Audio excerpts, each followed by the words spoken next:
Quartel Canvete Produções apresenta Os Cavaleiros do Zodíaco, Gigantomaquia, a história de Mei, de Tatsuya Hamazaki e Masami Kurumada. Capítulo 2 – Sicília.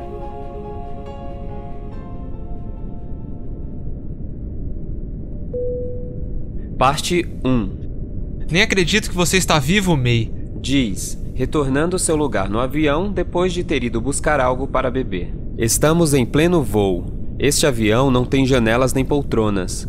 Os assentos são lonas esticadas suspensas por tubos fixos nos dois lados da cabine. O espaço é apertado. Se Seiya estivesse sentado de frente para os amigos, estaria praticamente batendo seus joelhos nos deles. Pela decoração, parece mais uma aeronave militar do que um avião de passageiros. Não tem nada que ficar surpreso não, cara. Você e o Shun não estão vivos? Mas normal era mesmo eu sobreviver. Normal? Você? Ai! Grita Seiya, quando Mei aperta com alguma força o punho contra a sua bochecha. Pensa bem, Seiya. Alguma vez você já ganhou de mim numa briga? Isso foi quando eu tinha 7 anos. Você é 2 anos mais velho. E naquela idade isso faz muita diferença. Mas você continua sendo um pirralho. Shun não resiste e dá uma risadinha ao ver a cara emburrada de Seiya. Os dois cavaleiros estão usando seus trajes sagrados e levam as caixas de Pégaso e Andrômeda no compartimento de carga na traseira da aeronave. Trata-se de um tiltrotor com capacidade para cerca de 10 passageiros. Suas asas possuem rotores móveis e do lado de fora lê-se a inscrição Fundação Graade. Falta menos de meia hora para o pouso na Sicília. Só que se eu chamasse vocês pra briga hoje em dia, ia perder com certeza. Mesmo do Shun que vivia chorando, vocês agora são cavaleiros. Eu não consegui. Não conseguiu? Eu sobrevivi, mas não recebi a armadura. Continua Mei num tom ligeiramente sarcástico. Não passo de um soldado raso. Uma estrela na... E então, olhando para Shun de um jeito surpreendentemente sério... Quantos? Pergunta cabisbaixo. Quantos sobreviveram? 10. Com você, 11. Diz Shun, bem baixinho. Nossa, só 10. Neste ponto, se faz necessário interromper a nossa história e fazer uma pequena jornada ao passado. As lutas travadas entre Atena e outros deuses pela posse da terra são chamadas Guerras Santas. A última desse tipo aconteceu pouco mais de 10 anos, quando a nova reencarnação de Atena desceu sobre o santuário. A deusa era apenas um bebê e de cara teve que enfrentar um ataque. A sombra do mal dominou a região sagrada quando Saga de Gêmeos, um dos Cavaleiros de Ouro, foi tomado por sentimentos perversos, querendo se tornar o senhor da terra. Possuído pela ambição, Saga assassinou secretamente o mestre daquela época, voltando-se depois contra a indefesa Atena. Felizmente, o Cavaleiro de Ouro, Aiolos de Sagitário, conseguiu salvar a deusa antes que ela se tornasse vítima da lâmina afiada de Saga. Atena foi confiada a um senhor chamado Mitsumasa Kido, que a levou para o distante Japão. Batizou-a de Saori Kido e a criou como sua neta. Mitsumasa Kido, criador da Fundação Graade, era um dos homens mais ricos e poderosos do mundo. Depois de colocar Atena sob sua proteção, Kido ofereceu os 100 filhos que tivera com amantes em sacrifício, pedindo em troca que fossem consagrados como cavaleiros da deusa e retornassem com as armaduras sagradas. O velho jamais reconheceu a paternidade desses meninos, tratando-os como órfãos e lançando-os à própria sorte pelos 4 cantos da terra. As táticas de treinamento nas artes de combate de Atena superam o absurdo. Fraquejar é sinônimo de morte na busca de se juntar aos mais poderosos guerreiros da terra.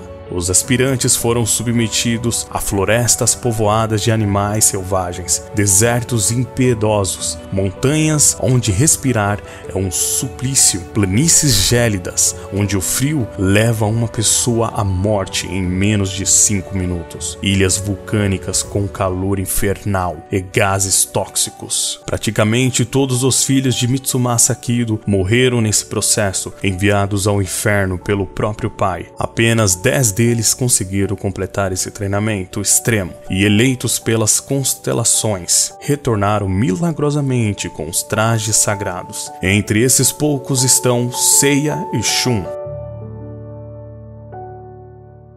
Não há espaço aqui para descrever em detalhes o conflito que aconteceu no santuário e ficou conhecido como a Revolta de Saga. O leitor interessado pode procurar se informar numa biblioteca, onde certamente encontrará registros dessa série de batalhas. Foram 13 anos, desde o encontro do herói Aiolos com o velho Kido, passando pelo despertar de Atena, Saori Kido, e culminando na derrota de Saga, quando finalmente a deusa conseguiu retornar à região sagrada. Entre os aspectos mais dramáticos desse período está a descoberta por parte dos 10 órfãos sobreviventes de que a neta do velho Kido, a quem alguns chegaram a odiar, era na verdade a deusa Atena, ou a consciência de que seu pai os oferecera em sacrifício para criar os santos guerreiros que vieram a defendê-la. Ao reconhecerem Saori como a verdadeira Atena, Seiya e seus companheiros conseguiram superar a própria infância infeliz e, o mais importante, derrotaram o maligno Saga, tirando o santuário de seu poder. Não podemos esquecer que, a custo de inúmeros sacrifícios e incontáveis perdas, e graças ao grandioso amor de Atena, que a paz na Terra vem sendo preservada.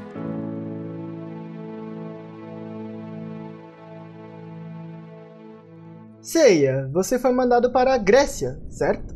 E Shun, você foi para a Ilha de Andrômeda, é isso? E você foi parar na Sicília. Isso, mas eu não fui chamado de volta pela Fundação Grade depois do treinamento. O que eles disseram que tinha acontecido comigo? Acho que fizeram um atestado de óbito em seu nome. Quem quer ser cavaleiro tem que conquistar a armadura de qualquer jeito. As outras alternativas são fugir, morrer ou viver totalmente isolado, como um soldado anônimo. Sei, entendi. Os olhos de Mei parecem perder-se no vazio. Meu mestre foi morto na Revolta de Saga, e eu não tinha ninguém para me treinar. O jovem faz uma breve pausa para respirar. Acabei ficando na Sicília, servindo como uma espécie de espião do santuário. O que hoje eles chamam de agente operacional de campo, eu acho. O mais importante é que você está vivo, Mei. Cara, eu estou muito feliz com isso. De verdade. Valeu. A empatia que os 3 meninos sentem um pelo outro tem raízes ainda mais profundas que a camaradagem conquistada por terem sobrevivido ao treinamento para se tornarem cavaleiros. Apesar de terem mães diferentes, são todos irmãos. Você sabia sobre o nosso pai? Pergunta Shun cuidadosamente. Eu sempre soube, desde quando estava num dos orfanatos da Fundação Grade. Mei continua, agora abrindo um sorriso. Mas que a senhorita Saori era a reencarnação viva da Atena? Isso eu não sabia. Completa, soltando uma risada insolente. Essa aí pegou todo mundo de surpresa. Olha o respeito, Seiya! Até parece, Shun. Fala sério. Você lembra muito bem que ela era uma menina mimada, arrogante e cheia das vontades. De fato, a Saori Kido de hoje é a imagem perfeita da grande deusa Atena, símbolo de amor e confiança absolutos, mas ela não foi sempre assim. Quando criança, chamava a atenção apenas pela beleza física, causando impressão de grande soberba. O despertar da vontade de Atena só aconteceu depois de seu desenvolvimento físico. Antes disso, para os órfãos como Seiya e os outros, Saori, que recebia amor e mimo de Mitsumasa Kido, não passava de alvo de ciúme e de rancor. Não foi com você, Seiya, aquela história do Seiya, meu cavalo? Se liga, foi o Jabu. Nem se ela me chicoteasse, eu fingiria ser um cavalo. Jabu, eu lembro de um cara com esse nome. Mei está cabisbaixo, os olhos virados na direção dos braços dobrados sobre os joelhos. Só depois de fazer uma pequena pausa, cria coragem para fazer a pergunta mais difícil. Quem são os outros 8 que sobreviveram? Você não sabe? Eu nunca saí da Sicília. Não sei quase nada sobre os cavaleiros do santuário. Eu nem sabia que vocês estavam bem até nos encontrarmos agora há pouco. De fato, nem todos têm acesso ao nome dos cavaleiros. É uma espécie de segredo militar, como muitas das informações sobre a região sagrada. Soldados de hierarquia inferior, como Mei, em geral conhecem o número mínimo de cavaleiros. Shun diz os nomes dos seus irmãos sobreviventes um por um. Shiryu, Ryoga e Ikki. O seu irmão? Pergunta Mei, lembrando que Ikki é irmão de pai e de mãe de Shun, e também que os dois não são nada parecidos em termos de temperamento, muito pelo contrário. Enquanto Shun tem maneiras delicadas, chegando a lembrar uma menina, Ikki é o seu oposto perfeito, um rapaz bruto e durão, grande apreciador de artes marciais. Mei se emociona com a lista de cavaleiros sobreviventes. Consegue se lembrar direitinho do rosto de cada um deles. E o Jabu, 10 no total. É Seiya quem conclui a contagem. Qual é a estrela dele? Unicórnio. May não consegue conter o riso. Não é perfeito? Concorda Seiya. Com certeza, o unicórnio é um bicho que só aceita ser cavalgado por donzelas, não é? E aquele cara sempre ficava abanando o rabo para Saori, até corria pra brincar de cavalinho com ela. E continua o mesmo até hoje. Mudou nada. Nem vocês. Completa May. Conseguiram virar cavaleiros, mas não mudaram nem um pouco. Ah, nem você, May. Confirma Shun. O Jabu está na Argélia. Conta Seiya. O Shiryu está nos 5 picos antigos de Rosan, na China. E o Ryoga na Sibéria Oriental. A maioria dos outros também continua cumprindo seu papel de cavaleiro nos lugares onde foram treinados. Só não conseguimos descobrir onde está o meu irmão Ikki. Bom, desde moleque ele gosta de bancar o lobo solitário.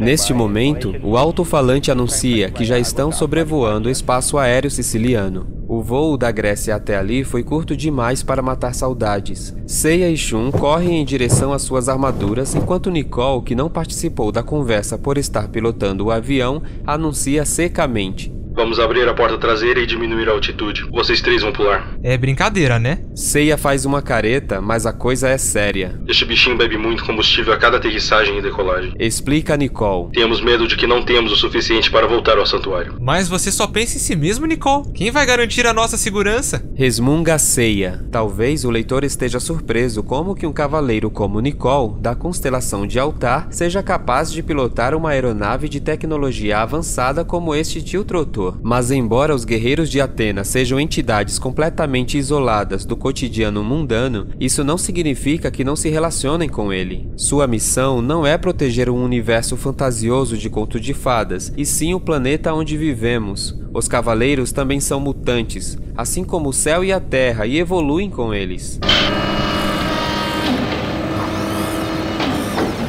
Mais conformado com a ideia de mergulhar no vazio, Seiya avança com Shun para a porta traseira, que está aberta, e deixa entrar na cabine intensas correntes de ar. Estão a 10 metros do chão, por isso não adiantaria tentar usar paraquedas. Prontos? Pergunta May, sua voz abafada pelo som do vento cortante. Fui! E salta do avião. Que Atena nos proteja. Diz Nicole, enquanto Seiya e Shun se atiram atrás de May no escuro mar da Sicília. Parte 2. Se pensarmos na Península Italiana, com seu formato de bota, a ilha de Sicília fica a poucos quilômetros do Bico do Sapato. Separada do continente pelo Estreito de Messina, é uma localização privilegiada no mar Mediterrâneo. Do seu extremo oeste, é possível enxergar o continente africano. Essa é a maior ilha da região, com mais ou menos a mesma área do estado de Sergipe, no Brasil. Seu formato triangular lhe valeu a alcunha Trinacria, ilha de 3 pontas. A Sicília tem clima ameno e solo fértil, o que, juntamente com a sua posição estratégica no mapa europeu, fez com que se fosse objeto de inúmeras disputas e guerras ao longo da história. Na antiguidade, prosperavam aqui colônias gregas. Anos mais tarde, a região ficou conhecida como Celeiro de Roma. Depois houve invasões bárbaras e a dominação pelo Império Bizantino. Na Idade Média, a ilha foi conquistada por árabes vindo da África, e no século XI, os normandos, descendentes de vikings nórdicos, aliaram-se às forças islâmicas para estabelecer o reino da Sicília, que em certo ponto chegou até mesmo a dominar o sul da Itália. O trono siciliano passou por várias famílias e tradições monárquicas: o Sacro Império Romano Germânico, a Casa de Anjou, francesa, os de Arazão, espanhóis, e a de Habsburgo. No século XIX fundiu-se a região Nápoles, tendo origem o que ficou conhecido como o Reino das Duas Sicílias. Finalmente, em 1861, a Sicília foi anexada à Itália, país da qual ainda faz parte nos dias de hoje, apesar de sua cultura e trajetória histórica completamente independentes. Habitada por povos de múltiplas origens e línguas, a Sicília é diversificada, colorida e frequentemente complexa, como um mosaico. Seu próprio nome já teve inúmeras variações, como Siquéria, adotado quando era uma colônia grega, ou Sicília, na época da dominação romana. Da mesma forma, a cidade de Siracusa, ao sudeste da ilha, é famosa por ser a terra de Arquimedes. Recebeu diferentes denominações ao longo de sua história, como Suracusai, Siragosa, Siracusa. A arquitetura siciliana é um dos seus grandes destaques, uma combinação harmoniosa das culturas mediterrâneas, medievais, bizantina, islâmica e gótica, e do casário barroco, adotada a partir da Idade Moderna. Ao mesmo tempo, poucos lugares conservaram tantos traços da Grécia Antiga. Espalham-se pela ilha ruínas de monumentos erguidos em honra aos deuses do Olimpo, como os templos encontrados no Vale de Agrigento, além de inúmeros grandiosos teatros e arenas. Vários episódios da mitologia grega têm a Sicília como cenário, como a já mencionada Gigantomaquia. Por exemplo, diz a lenda que Odisseu, um dos maiores heróis dos poemas épicos gregos, travou uma batalha dificílima com um monstro marinho, Scylla, bem aqui no Estreito de Messina.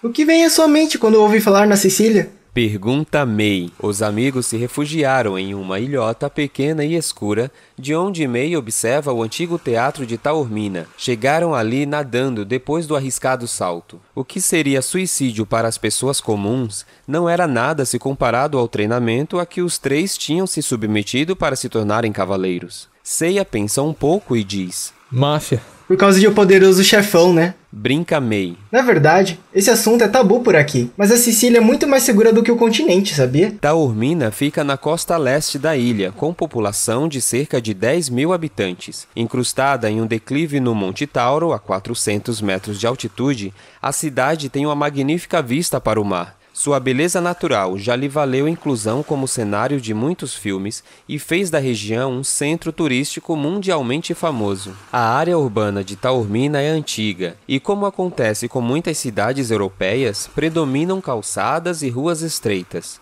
O calçamento é todo feito de pedra e cheio de degraus, completamente inadequado para os automóveis de hoje em dia, e praticamente não existem estacionamentos ali. Da estrada número 114 à beira-mar, partem gôndolas, levando turistas que visitam a cidade. Tem uma frase legal sobre a Sicília. Conta May. Nas terras ocupadas pelas oliveiras e pelos deuses do Olimpo, podem nascer estúpidos e gênios, mas jamais verdadeiros criminosos. É algo que o meu falecido mestre dizia. Olha, May, nós não viemos aqui fazer turismo. Suspira Shun. Eu sei, cara. Os cavaleiros foram mandados para a Sicília depois do ataque ao santuário, mas não têm ideia do paradeiro dos invasores. Você sabe onde podemos encontrar esses gigas? Shun, se eu não soubesse, não teria sido chamado a região sagrada, não um mero soldado raso como eu. Através da parede de arcos, é possível ver o mar Iônico à esquerda e Taormina à direita, separados pela faixa litorânea que se estende na direção sudoeste. Ainda mais adiante nesta espetacular paisagem,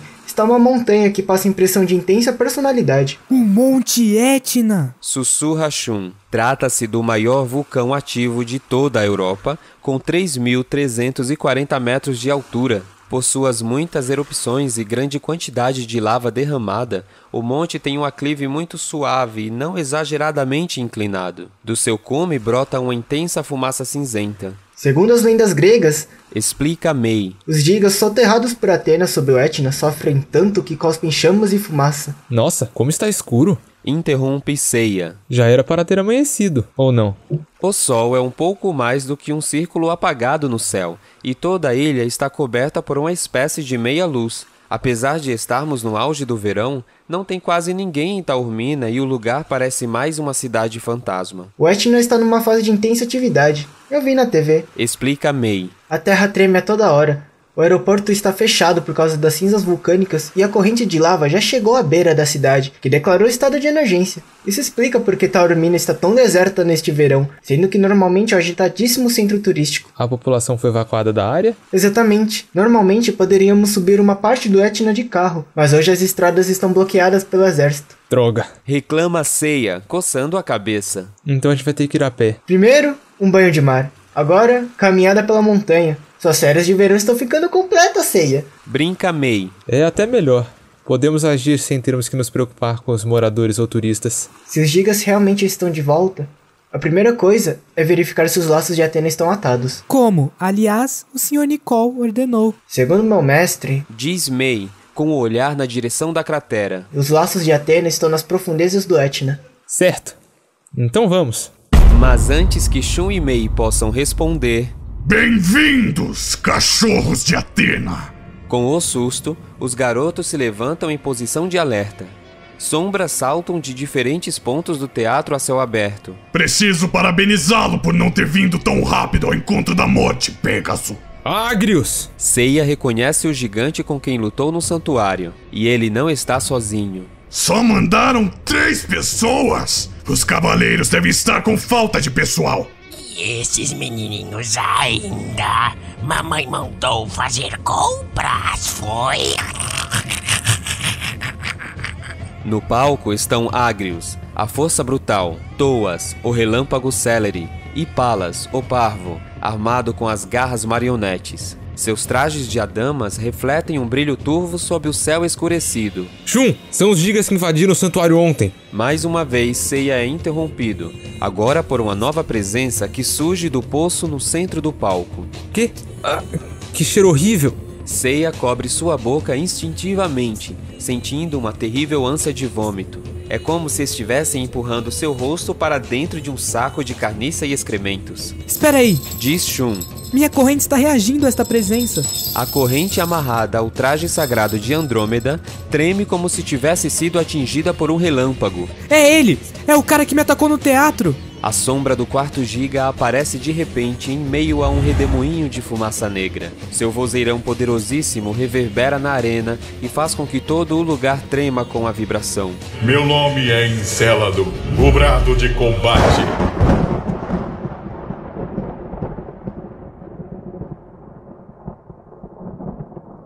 Parte 3. Sou Encélado, o sumo sacerdote dos gigas. Com isso, ondas vibratórias percorreram o ar, chocando-se contra as ruínas e causando várias explosões concêntricas. A força inacreditável dessa voz arremessa Seiya, Shun e May até o último degrau da arquibancada. Mas que raio de voz é essa? Meu corpo está formigando. Ele é o chefe dos gigas? Nesse momento, May é arremessado novamente, agora contra a parede, e seu corpo cai pesadamente no chão. De onde está vindo essa pressão? Pergunta o jovem, cuspindo uma mistura de saliva e sangue. May está particularmente vulnerável por não ter um traje sagrado para protegê-lo, como Shun e Seiya, que vestem as armaduras mais poderosas da Terra, feitas de uma liga de supermetais hoje desconhecidos da humanidade, como oricalco, gamanion e poeira estelar. Onde está essa vadia Atena? Encélado carrega uma bengala esculpida com imagens de monstros de terras desconhecidas. Seu rosto se esconde atrás de uma máscara com as feições de Orga, o demônio devorador de pessoas. Sua armadura de adamas, ricamente adornada, tem cor amarelada como um topázio eclipsado e é comprida como uma batina de padre. Aquela burra mandou bronze para nos atacar. A hierarquia mais baixa. Pelo jeito ela ainda não acredita que nós, os gigas, retornamos. Ei, pode xingar a gente, mas deixa a Atena fora disso. Seiya sente o sangue subir a cabeça. Uma meretriz ordinária posando de protetora da terra. E vocês piores ainda, meros cachorrinhos dela. O deus primordial que honramos nem sequer conhece a sua laia. Encélado está claramente tentando irritar os cavaleiros com essas ofensas. Atena nos trancafiou nas profundezas do vazio. Imperdoável! Agora queremos vingança! O monstro continua seu jogo de provocações. Arrancaremos as vestes de Atena e a humilharemos como uma filha comum de homens mortais. Como pode? Mesmo o olhar de Shun, normalmente calmo e sereno, arma-se de uma forte animosidade. Então, os gigas estão mesmo de volta? Diz May, levantando-se e limpando o sangue do rosto. Isso significa que o selo de Atena foi rompido. Como conseguiram quebrar o selo da antiga gigantomaquia? O que vocês fizeram com a senhorita Yuri? Seiya faz a pergunta olhando fixamente para o sumo sacerdote dos gigas. Aquela criança? Medíocre, medíocre, medíocre, medíocre, medíocre. Os pretensos protetores da terra são meros covardes que se apavoram como a refém? Faça-me rir! Não a matamos. Aquela criança está numa caverna subterrânea. Encélado aponta com a bengala para o Monte Etna. Se querem salvá-la, é melhor que sejam rápidos. Mesmo sendo uma amazona, logo morrerá se continuar aspirando os gases venenosos do vulcão. Isso se as cavernas não forem para os ares com a erupção. Mei percebe que não pode continuar ali. Precisam ir em busca de Yuri imediatamente. Seiya! Shun!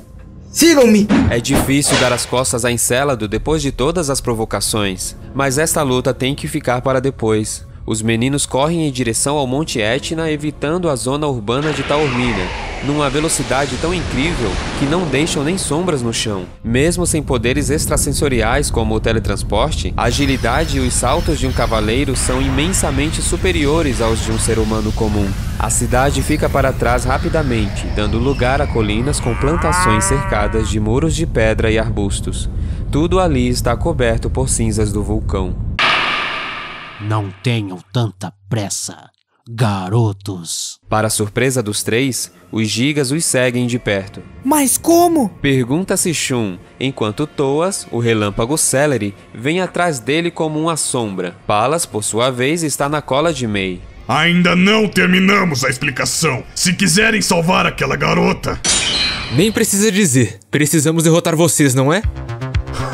Você sabe conversar, garoto! Agrius, a força brutal, arranca em um só golpe uma enorme quantidade de terra, cavando assim uma vasta cratera. Agora o seu adversário serei eu, Pegasus. Seiya não está a fim de conversa e salta na direção dos gigas. Se quiserem lutar agora, que sejam breves para que possam finalmente salvar a senhorita Yuri. O brilho dos trajes de Adamas é de um azul tenebroso. A pesada armadura, com cravos expostos por toda a sua superfície, sinaliza claramente a natureza agressiva das criaturas. Sob o elmo ornado com chifres, Agrius encara Seiya com um sorriso malicioso. Pois venha!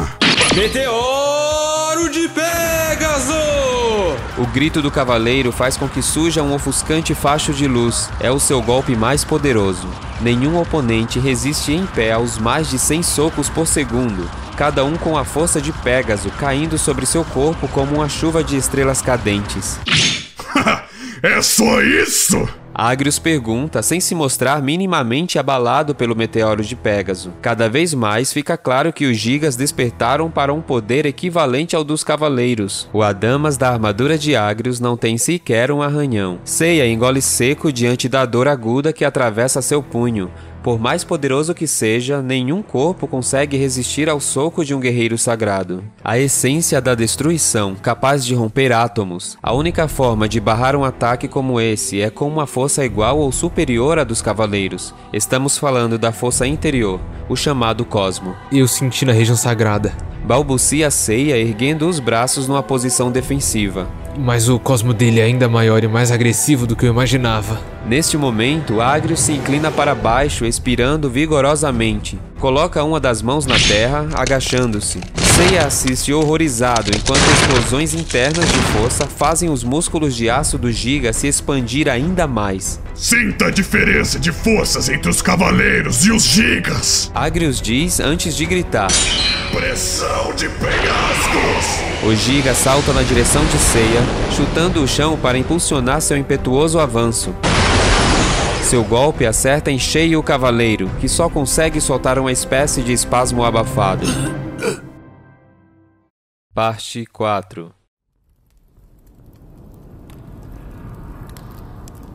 De volta ao santuário na sala do mestre. Ao retornar da Sicília, Nicole de Altar encontra Saori Kido, ou seja, Athena, em pé na mesma posição em que estava quando ele partiu. Obrigada pelo seu empenho, diz a deusa. Como estão Seiya e os outros? Levei-os a salvo até a ilha. Responde Nicole. Estão verificando a integridade do selo de Athena no Monte Etna. Parece que o monte está em erupção, com muitos danos. É verdade, deusa. Será que não é muito perigoso? Fiquei sabendo que a população foi evacuada por causa da lava e dos gases vulcânicos.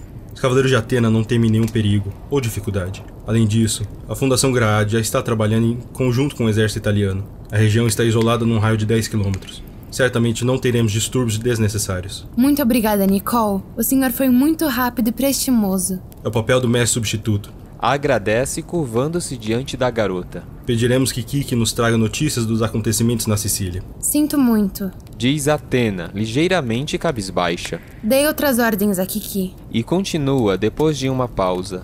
Se os gigas realmente retornaram, são inimigos terríveis. Por mais que Seiya e Shun sejam guerreiros sagrados de inúmeras batalhas, enfrentá-los sozinhos seria... Compreendo. Interrompe Nicole. Apenas gostaria que tivesse me consultado a respeito antes. Acho que estou sentimental demais. Diz a deusa. Não quero que ninguém se machuque. E com isso se derrama sempre o sangue de um grande número de cavaleiros. Saori Kido pode parecer emotiva demais para ser uma divindade. Mas é exatamente essa a vontade de Athena. Justamente por serdes assim, Athena, é que nós cavaleiros vos seguimos e vos protegemos. Responde Nicole com a mais absoluta sinceridade e lealdade. Que as estrelas os protejam. Athena faz uma prece com seu grandioso cosmo, desejando aos seus amados cavaleiros um retorno rápido e seguro. Parte 5.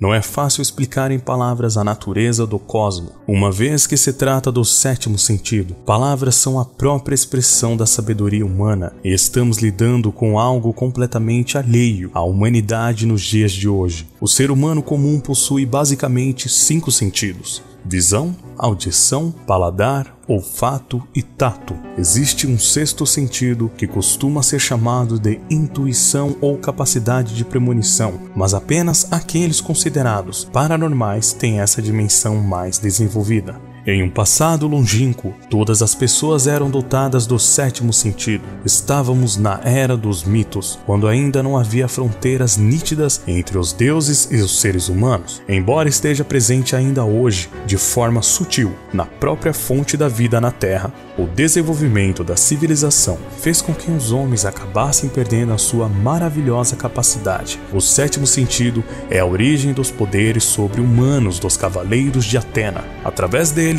os guerreiros sagrados dominam a técnica de despedaçar átomos, sendo capazes de manipular, queimar e explodir a energia da origem da vida. E por isso são tão poderosos. É dessa incrível habilidade que nasce o cosmo, uma força grandiosa e ímpar.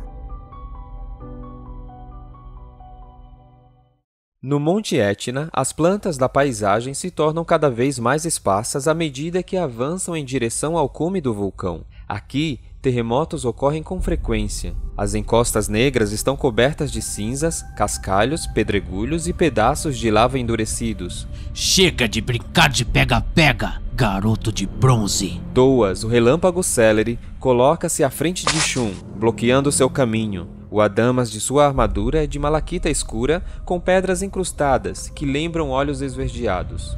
O traje é estranhamente belo e elegante, contrastando com as formas agressivas dotadas de garras e cravos que adornam as armaduras dos demais gigas. A expressão de Toas também é diferente da dos outros gigas. Com longos cabelos pretos e pele extremamente branca, seu semblante se mantém geralmente sereno. Seu olhar, emoldurado por sobrancelhas marcantes e escuras, pode até mesmo ser considerado tranquilo. E isso vale para todos os gigas. Sua aparência não lembra em nada a dos gigantes de pinturas inspiradas na mitologia grega, comumente retratados como assustadores demônios de cabelos brancos. Este ser possui um cosmo impressionante. Pensa Shun assustado. Os cavaleiros se valem mais do sétimo sentido do que dos olhos, ouvidos, nariz, pele ou intuição. É através do cosmo que sua sensibilidade alcança o ponto máximo. Será que o Seiya e o Mei estão bem? Preocupado com seus companheiros? Toas lê os pensamentos de Shun com facilidade, usando principalmente o sétimo sentido. Que tranquilidade a sua, ficar pensando nos outros. Continua o gigante. É melhor se preocupar primeiro com a sua vida. Por que vocês estão provocando esse conflito? São responsáveis também pela erupção no Monte Etna? E se formos? Muitas pessoas vivem aqui. As vítimas das batalhas são sempre pessoas que não têm como se defender. Por que querem destruir tantos inocentes? Querem conquistar a Terra? Toas responde com outra pergunta.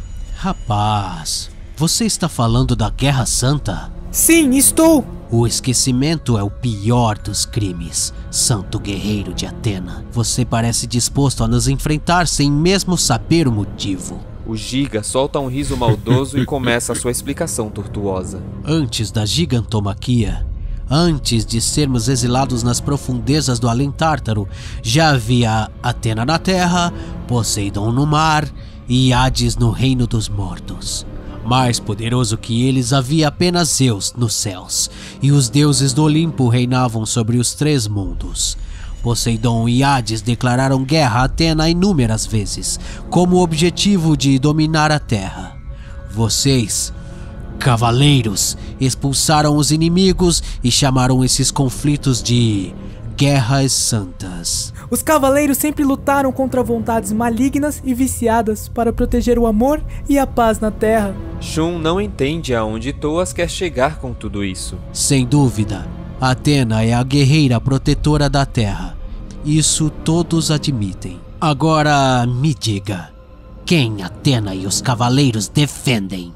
Os seres humanos, responde Shun. Tem razão. Os seres humanos, as pessoas da Terra. Faz uma pausa breve. Rapaz, lute e me mate. Como? E eu lutarei e o matarei. Arrancaremos a carne dos ossos um do outro. Basta sobreviver sugando o sangue do inimigo. Não precisa de pretextos edificantes e de linguagem difícil para se justificar. O quê? Porém, lembre-se que seremos nós, os Gigas, os vencedores desta batalha. Depois disso, Thoas atira o corpo de Shun pelo ar. O cavaleiro cai no chão escorregadio de cascalho e cinza vulcânica, deslizando pela encosta. O que aconteceu? Shun está cada vez mais confuso. Simplesmente não percebeu o movimento do ataque de Thoas. Vou matá-lo. Thoas golpeia o cavaleiro no pescoço antes que ele possa se levantar. Neste momento, um som estridente de metal reverbera, enquanto faíscas saltam pelo ar. Thoas recua, protegendo o pulso ferido na corrente de Shun, que agora rodeia o cavaleiro em uma espiral frenética que lembra um ciclone. Essa corrente é uma excelente defesa, garoto. O leitor que conhece o mapa das constelações celestes deve saber que Andrômeda, que por sinal compartilha uma estrela com a constelação de Pégaso, é representado por uma donzela com as mãos acorrentadas. Contam as lendas gregas que a rainha Cassiopeia da Etiópia provocara a ira de Poseidon, que passou a devastar o seu país com maremotos e inundações. O rei Cefeus consultou então um oráculo, procurando uma forma de apaziguar o poderoso deus dos mares. E o oráculo lhe respondeu que devia oferecer ao grande Poseidon a princesa Andrômeda em sacrifício. Com isso, Cefeus ordenou que a princesa fosse acorrentada a um rochedo na beira do mar. Andrômeda foi salva pelo herói Perseu, que a resgatou montando em seu cavalo Pégaso. Todos os personagens citados nessa história foram alçados ao céu e transformados em constelações. Meu nome é Shun, Shun de Andrômeda, não é garoto. Ah, isso explica a corrente. Mesmo as flores mais frágeis se vestem de espinhos para se defender. Sua armadura acabou de salvar sua vida. Lamento informar que a corrente de Andrômeda não é apenas para defesa. O cosmo interior de Shun aumenta a cada palavra. Ela pode atravessar qualquer espaço para atacar o inimigo, não importa quantos anos-luz esteja. Foi essa mesma corrente que suportou a pesada espada do Orestes mascarado na Acrópole. Ela atende à elevação do cosmo daquele que a possui, rompendo o espaço por si só para protegê-lo. Os trajes sagrados dos cavaleiros são mais do que armaduras feitas de supermetais. Eles possuem mistério divino, vida e vontades próprias. Corrente de Andrômeda! Lançada ao chão, a corrente se arrasta pelo solo vulcânico, levantando as cinzas e formando um redemoinho brilhante. Esta é a minha nebulosa de Andrômeda! Explica Shun. A imagem da galáxia formada na penumbra da montanha amplia infinitamente seu alcance com poder proveniente de uma dimensão desconhecida. De fato, não podemos menosprezar cavaleiros com o traje sagrado. Apesar de toda a demonstração de força de Shun, Thoas mantém um tom misteriosamente calmo e em nenhum momento assume qualquer posição de combate. É melhor que seja assim. Do contrário, não haveria razão para trazê-los até o Etna. Jovem e belo Andrômeda, mostre seu cosmo para Tuas, o relâmpago Celery. Nós realmente precisamos lutar? Como sempre, Shun resiste ao combate. Ou você me mata, ou eu mato você. Forças internas estalam. Os cosmos de Shun e Toa se chocam com violência na luta, envolvendo a corrente de Andrômeda. Parte 6. Ao recuperar os sentidos, Yuri de sextante não tem ideia de onde esteja. Sente-se tonta, com uma dor aguda na cabeça e tem uma tremenda dificuldade de respirar. É como se seus pulmões estivessem queimando. É gás? Pergunta-se baixinho. De fato, o interior da caverna está repleto de gases vulcânicos com um acentuado odor de enxofre. Ao tentar levar as mãos ao rosto para cobrir a boca, Yuri percebe que seus braços estão acorrentados a uma rocha. Normalmente, ela não teria dificuldade alguma em romper essas correntes de ferro, mas seu corpo está entorpecido, talvez por efeitos dos gases. Yuri olha ao seu redor, voltando a si gradativamente. Não sabe onde está, mas percebe que é uma espécie de gruta. Apesar de não encontrar em seu campo de visão nenhuma tocha ou fonte de luz, consegue enxergar claramente dentro da caverna. Por que não está escuro aqui? Pensa a garota. Porque essa é a terra dos gigas. A voz faz com que Yuri estremeça de pavor, como se fosse uma mulher comum. Volta seu olhar na direção dela. Um demônio. Não, uma máscara.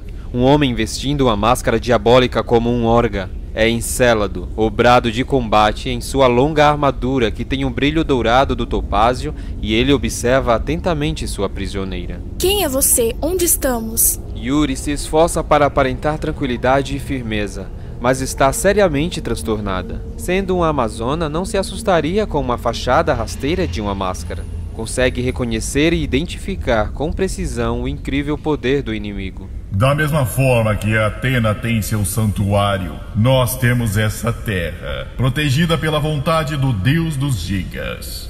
Gigas? Yuri mal consegue falar e nem sequer tem certeza de que sua pronúncia é inteligível. Até seus lábios estão entorpecidos. Vasculhando seus conhecimentos de oficiante auxiliar, lembra-se de que os gigas são seres malignos de morada desconhecida, exilados por Atena na longínqua Gigantomaquia. É a história de uma guerra distante, de qual praticamente não restam registros, nem mesmo no próprio santuário. Mais uma vez, Yuri olha ao seu redor, sem entender de onde vem a sutil luminosidade do ambiente. Seria a própria rocha brilhando como uma parede luminosa, ou estaria o ar saturado de partículas de luz? De qualquer forma, não é uma luz compreensível pela lógica humana.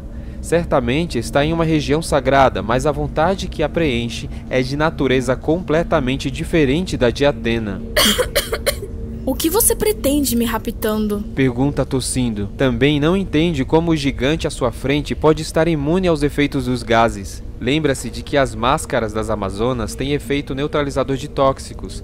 Talvez a máscara de Orga tenha a mesma função. Só então Yuri se lembra de que sua máscara foi quebrada na luta no observatório. Seu rosto está exposto, desprotegido. Para uma amazona, estar sem máscara é como estar nua. Os cavaleiros têm uns dogmas esquisitos, diz Encélado, demonstrando que pode ler os pensamentos de Yuri. As amazonas usam máscaras para abandonar a sua feminilidade. Continua, erguendo com sua bengala o queixo da jovem, forçando-a a olhar para frente, o que faz com que o espírito dela seja invadido por humilhação e constrangimento. Você é uma presa, uma isca, um chamariz. Esse será o túmulo dos cavaleiros. Mesmo estando enfraquecida, Yuri não consegue conter o riso. Eu sou sua refém? O que faz você pensar que uma Hellis Amazona de bronze como eu teria tanto valor? Não acho que tenha valor algum, mas Atena não pensa assim. Dizem que seu espírito se contorce de dor cada vez que há uma chance dos seus protetores se ferirem. A prova é que ela enviou cavaleiros aqui ao Etna para salvá-la. O quê? Yuri não entende porque o oficiante Mor, Nicole, colocou outros defensores de Atena em perigo. Em contraste com sua atitude pacata no dia a dia, quando se trata de zelar pela proteção da deusa, Nicole é severo e totalmente insensível às necessidades individuais dos cavaleiros e amazonas. Isso quer dizer duas coisas. Conclui em pensamento. que essa situação é muito séria e que mais uma vez Atena agiu de acordo com seu enorme coração. Sim, com seu enorme coração, a sua deusa mandou os cavaleiros para a morte nas mãos dos guerreiros gigas. Encélado solta uma gargalhada terrível. Você não pode ser um giga, um daqueles monstros que cultuavam deuses viciados do passado. Antes que conseguisse terminar, Yuri é atingida no rosto pela bengala do gigante, cortando o interior de sua boca. Como ousa chamar o meu deus de viciado? Diz, puxando a Amazona pelos cabelos prateados. Comporte-se, cadela de Atena. Estamos diante da presença divina. Um palpitar. Yuri consegue sentir o ritmo de um coração batendo. Seu sétimo sentido lhe diz que, muito além desta caverna, nos confins perdidos do vão entre Gaita e Tártaro, um cosmo de escalas nunca antes imaginadas está em gestação. Em algum templo subterrâneo está sendo nutrido um mal de dimensões desconhecidas. Quando ele ressurgir sobre a terra, não teremos motivos para ter medo de Atena. Encélado parece satisfeito pelo fato de a Amazona perceber o poder divino. Um deus maligno do passado? São as últimas palavras de Yuri. O golpe da bengala diabólica atinge com um som surdo. A Amazona desmaia, com os cabelos e o quitão manchados de sangue.